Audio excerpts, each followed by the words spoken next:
Hello student, कैसे हो। हम chapter number 6 three dimension geometry कर रहे थे। तो आज हम नेक्स्ट एक्सरसाइज करेंगे। नेक्स्ट एक्सरसाइज से पहले कुछ डेफिनेशन है वो समझ लेते हैं। क्या है आज हमारा topic? Angle between two planes. जैसे हमने लाइन के बीच में भी क्या किया था, एंगल फाइंड आउट किया था।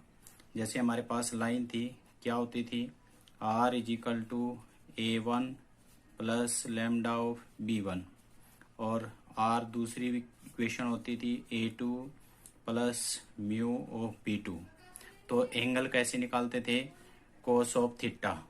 कोस of theta is equal to B1 dot B2 upon B1 का मैग्नीट्यूड B2 का मैग्नीट्यूड, यानी कि जो हमारे डायरेक्शन रेशियो होते थे उनकी प्रोडक्ट अपॉन में उनकी मैग्नीट्यूड। ऐसे ही हमारे पास क्या होंगे, ये हमारे पास प्लेन की इक्वेशन होगी। ठीक है, r dot n is equal to Q1, r dot N2 is equal to Q2। तो हम क्या करेंगे, एंगल क्या निकलेगा, कोस थीटा ही निकलेगा। यहाँ लाइन के बीच में भी क्या होता था, एंगल क्या होता था, कोस थीटा। और प्लेन के बीच में भी क्या होगा, दो प्लेन के बीच में भी क्या होगा, एंगल कोस ऑफ थीटा ही होगा। ठीक है, तो अब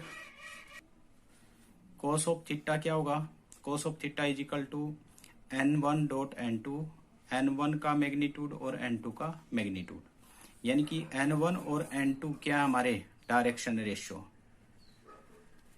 डायरेक्शन रेशियो। तो वैसे वही सेम बात हुई कि हमें क्या चाहिए, प्लेन के डायरेक्शन रेशियो चाहिए। उनके डायरेक्शन रेशियो की प्रोडक्ट अपॉन में डायरेक्शन रेशियो के मैग्नीट्यूड क्या होगा हमारे पास, कोस ऑफ थीटा। ये किस फॉर्म में है, जब हमारे पास क्या हो, नॉर्मल फॉर्म में गिवन हो, या फिर कार्टेशियन फॉर्म हमें गिवन होगी। तब हमारे पास कार्टेशियन फॉर्म हमें पता है क्या होता है, A1x plus B1y plus C1z is equal to D1, A2x B2y C2z is equal to D2। तो क्या होगा, कोस थीटा ही होगा एंगल तो। लेकिन अब जो डायरेक्शन रेशियो क्या होंगे, A1 B1 C1, A2 B2 और C2, यानी कि हमें पहचान करनी है। कार्टेशियन फॉर्म में दे रखा है तो जो एक्स वाई जेड के साथ जो वैल्यू होती है वो डायरेक्शन रेशियो होते हैं, और नॉर्मल फॉर्म में जो आर के साथ जो वैल्यू होती है वेक्टर फॉर्म में वो क्या होती है, हमारी आर होती है, यानी कि सॉरी एन होती है, यानी कि डायरेक्शन रेशियो। तो A1 A2 B1 B2 C1 C2 upon A1 का स्क्वायर B1 का स्क्वायर C1 का स्क्वायर का रूट, A2 का स्क्वायर B2 का स्क्वायर C2 का स्क्वायर, यानी कि ये मैग्नीट्यूड ही है। किसका मैग्नीट्यूड है, ये n का, N1 का, और ये किसका है, N2 का मैग्नीट्यूड है। और ये आपस में क्या है, उनकी प्रोडक्ट। नेक्स्ट कंडीशन हमारे पास क्या आती है, कंडीशन ऑफ परपेंडिकुलरिटी। अगर क्या हो, दो प्लेन आपस में क्या हो, मान लो एक प्लेन ये है, ठीक है, और एक प्लेन ये है, दोनों आपस में कितने डिग्री का, 90 डिग्री का एंगल बना रहे हैं। ठीक है, कितने डिग्री का, ये कितने डिग्री का एंगल बना रहे हैं, 90 का। तो कोस ऑफ थीटा क्या होगा हमारा, 0। यानी कि अगर हमें क्या दे रखा हो कि शो कीजिए कि प्लेन परपेंडिकुलर है, तो हमें क्या शो करना है, इनका डॉट प्रोडक्ट क्या करना है, 0 शो करना है। अगर परपेंडिकुलर गिवन है तो हमें ये 0 इक्वल अज्यूम करके चलना है। ठीक है, तो ये तो कार्टेशियन फॉर्म से हो गया। अगर नॉर्मल फॉर्म से होगा तो N1 into N2 is equal to 0 show करना है, या फिर A1 A2 B1 B2 C1 C2 is equal to 0 करना है। अब बात आती है पैरेलल कंडीशन। अगर पैरेलल की हो कि दो प्लेन क्या है, पैरेलल हैं, तो क्या होगा, A1 by A2 B1 by B2 और C1 बाई C2। एक एग्जांपल मैं आपको पहले समझाता हूँ, क्वेश्चन में भी आएगा अभी। जैसे मेरे पास क्या है, AX plus BY plus CZ plus D is equal to 0। ये एक प्लेन है, ये मान लिया इस प्लेन की इक्वेशन है। मैं कहूँ ये पैरेलल है और इसकी इक्वेशन बताइए, तो क्या डिफरेंस आएगा। मैं as it is AX plus BY plus CZ plus यहाँ बदलाव आएगा, इसकी जगह मैं F रख दूं तो ये क्या होंगे, पैरेलल होंगे। यानी कि दो प्लेन हैं और उसमें कहाँ पे चेंजमेंट आएगा, जो कांस्टेंट वैल्यू होती है हमारी, जो डिस्टेंस होती है, जो डिस्टेंस है उसके अंदर क्या आएगा, चेंजमेंट आएगा। बाकी क्या रहेंगे, सेम वैल्यू रहेंगी। ठीक है, ऐसे ही लाइन में होता है हमारे पास, लाइन अगर दो लाइन पैरेलल हैं तो क्या रहेगा, सिर्फ और सिर्फ कांस्टेंट वैल्यू को चेंज करेंगे। ठीक है, तो अब हम एक्सरसाइज स्टार्ट करते हैं 6.7। Find the angle between the planes. ये प्लेन दे रखे हैं, किस फॉर्म में है, नॉर्मल फॉर्म में। तो ये हमारी क्या वैल्यू है, N1 की वैल्यू है, और ये क्या है, N2 की। तो एंगल बिटवीन प्लेन्स, दोनों प्लेन के बीच में क्या होगा, cos of theta is equal to n1 dot n2 upon कितना होगा हमारे पास, n1 का मैग्नीट्यूड और n2 का मैग्नीट्यूड। तो n1 का मैग्नीट्यूड निकाल लेते हैं हम, क्या होगा हमारे पास, क्या n1 i का 1 का क्या होगा 1, 2 का क्या होगा 4, माइनस 1 का क्या होगा 1, और इसका रूट कितना मिला हमें 6, रूट 6। फिर हम n2 का मैग्नीट्यूड निकाल लेते हैं, कितना मिलेगा हमारे पास 4 प्लस 1 प्लस 1 का root is equal to root of 6।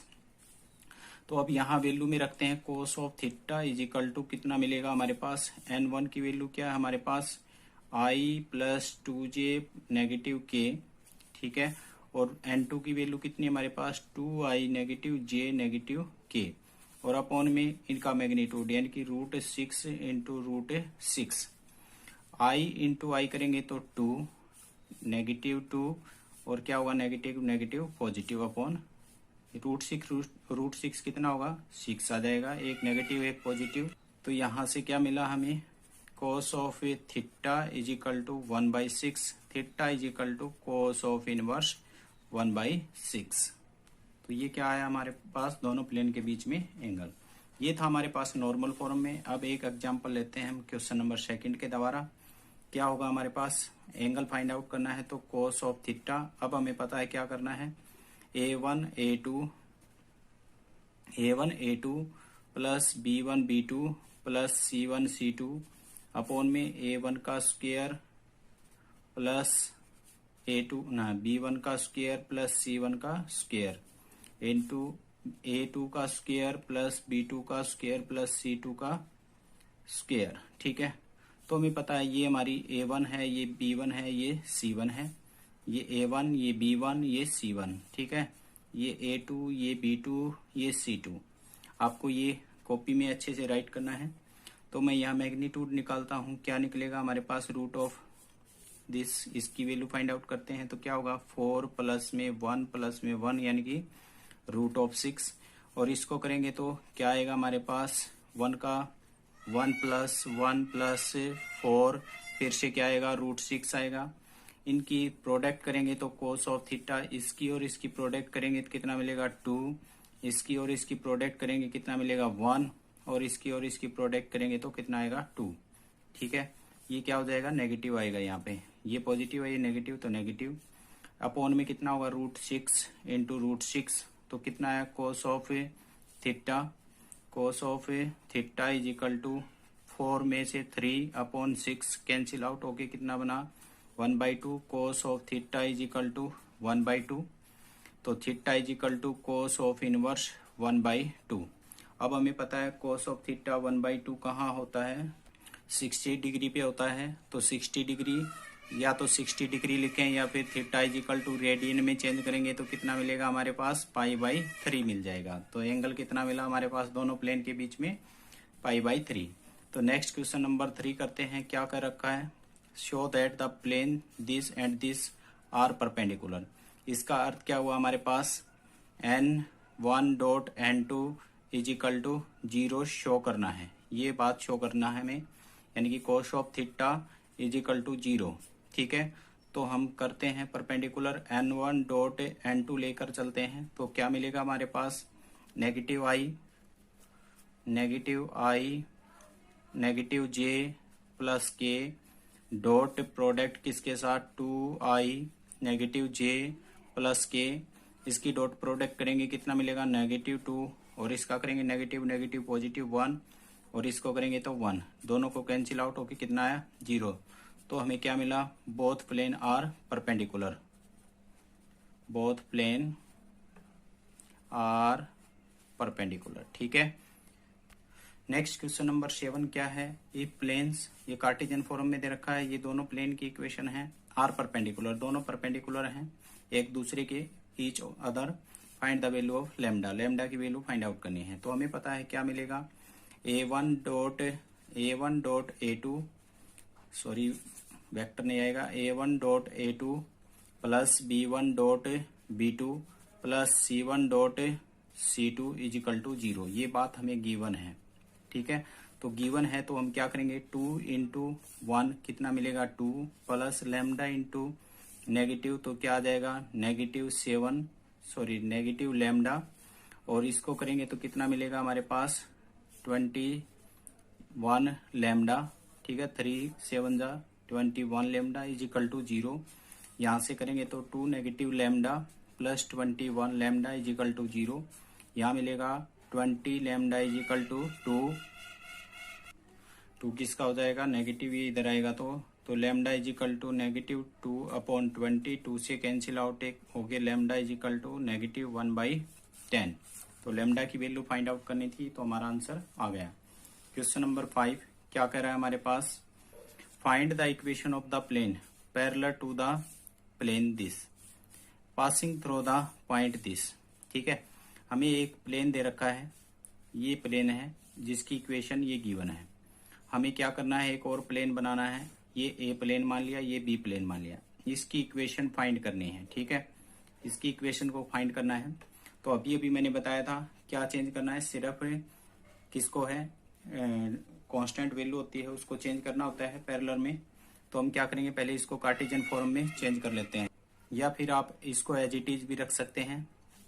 ठीक है, यानी कि इसको सिंपल वे में ही करेंगे हम, कार्टेशियन फॉर्म लिखेंगे तो x i plus y j plus z k, ठीक है, into i plus 2j plus 3k is equal to क्या है हमारे पास 5। मल्टीप्लाई करेंगे तो x plus 2y plus 6z, ठीक है 6z हो जाएगा यहाँ से, और ये 6 नहीं 3z ही रहेगा क्योंकि ये 2 नहीं है z है, 3z इज इक्वल टू 5। ये इक्वेशन ऑफ प्लेन ए की है। ठीक है, इक्वेशन ऑफ ए प्लेन ए, हमें मान लिया ए प्लेन है कोई हमारे पास। अब equation of A plane B की वैल्यू फाइंड आउट करते हैं। तो हमें पता है सिर्फ क्या चेंज करना है, इस वैल्यू की जगह कोई भी एक कांस्टेंट मान सकते हैं, x plus 2y plus 3z is equal to हमने क्या मान लिया d मान लिया।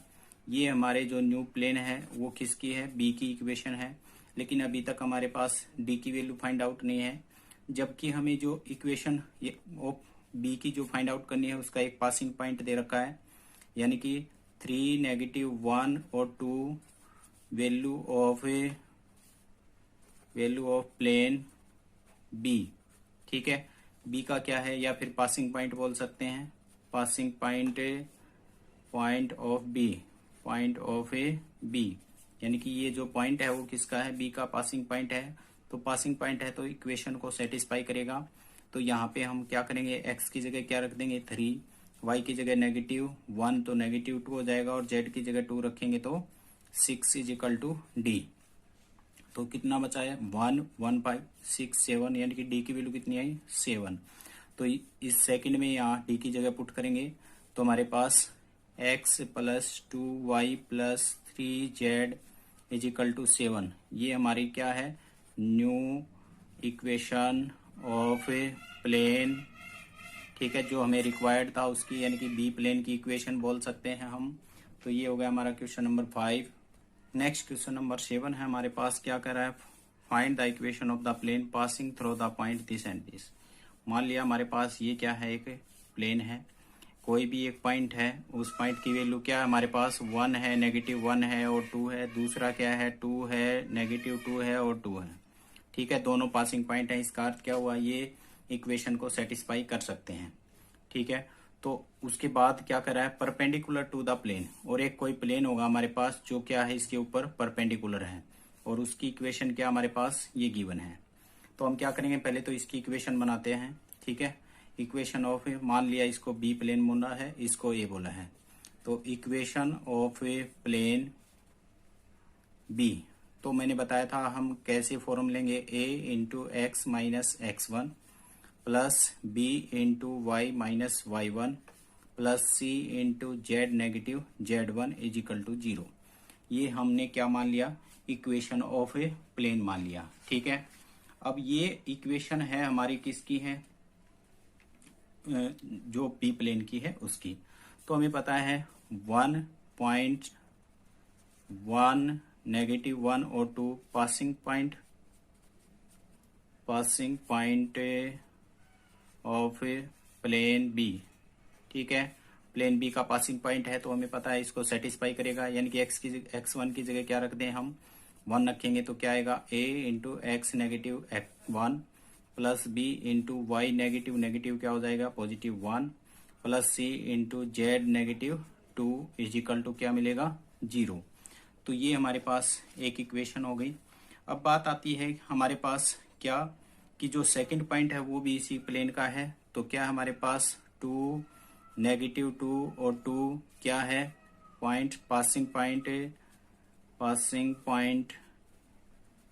ऑफ ए प्लेन बी का पासिंग पॉइंट है, तो इसको सेटिस्फाई करेगा। तो इसमें फिर से हम x की जगह क्या रखें 2 रखें, तो a into 2 -1 plus b into क्या हो जाएगा -2 +1 और प्लस c की जगह क्या रखेंगे 2 -2 इजिकल टू यहाँ पे c आएगा इजिकल टू 0। तो यहाँ से क्या बचेगा हमारे पास a, यहाँ से क्या मिलेगा -b और ये क्या बन जाएगा 0 इजिकल टू 0। तो ये एक इक्वेशन बन गई है हमारे पास। इसको इक्वेशन नंबर 1 बोल सकते हैं या ये बोल सकते हैं इसको इक्वेशन नंबर 1 बोल लेते हैं और इसको इक्वेशन नंबर 2 बोल देते हैं। ठीक है, तो यहां से हम दोबारा से हम क्या करेंगे, तो हमारे पास क्या है एक प्लेन ए और है गिवन है, तो equation both plane A and B are perpendicular. ठीक है, ए और बी क्या गिवन है परपेंडिकुलर है तो हमें पता है दोनों के डायरेक्शन रेशियो का क्या होगा प्रोडक्ट 0 होगा। तो ए के डायरेक्शन रेशियो क्या है, ए के डायरेक्शन रेशियो हमारे पास क्या दे रखे हैं 6i।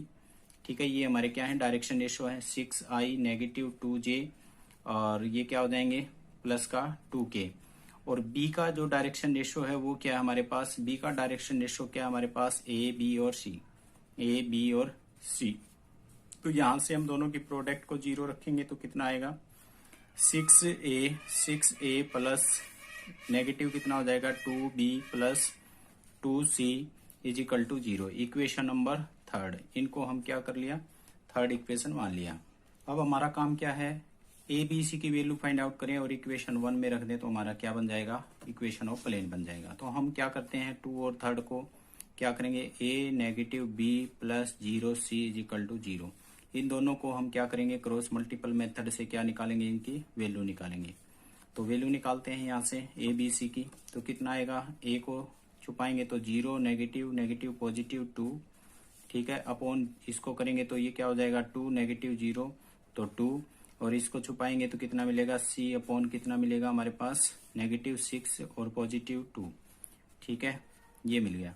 तो a अपॉन कितना मिला 2, b अपॉन कितना मिला 2 और c अपॉन कितना मिला -4। ठीक है, तो यहाँ से हम 2 कैंसिल आउट कर सकते हैं तो कितना मिलेगा हमारे पास किसी कांस्टेंट के इक्वल मानेंगे तो a की वैल्यू कितनी होगी k, b की कितनी होगी k और c की कितनी होगी -2k। ठीक है, यहाँ से 2 बचेगा तो यानी कि डायरेक्शन रेशियो में हम k फिर से कैंसिल आउट कर सकते हैं। तो डायरेक्शन रेशियो क्या मिला हमारे पास डायरेक्शन रेशियो या फिर ए बी सी डी की वैल्यू कितनी है हमारे पास a is equal to 1 b is equal to 1 और c इजिकल टू -2।